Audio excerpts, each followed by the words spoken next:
আজকে আমরা যাবো এক সুন্দর একটা পুরান মসজিদ, অনেক অনেক পুরাতন মসজিদ।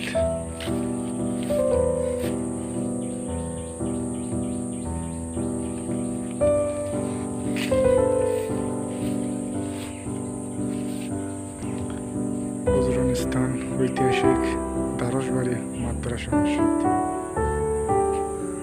সেই মসজিদ অনেক অনেক পুরাতন মসজিদ।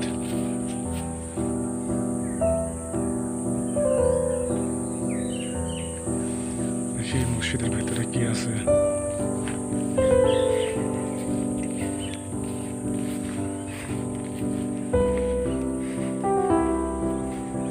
আসলে? মসজিদের ভেতরে কিছু নেই, সব পরিত্যক্ত অবস্থায় আছে, ফাঁকা। এত সুন্দর একটা মসজিদ ছিল, সেটা একদম পরিত্যক্ত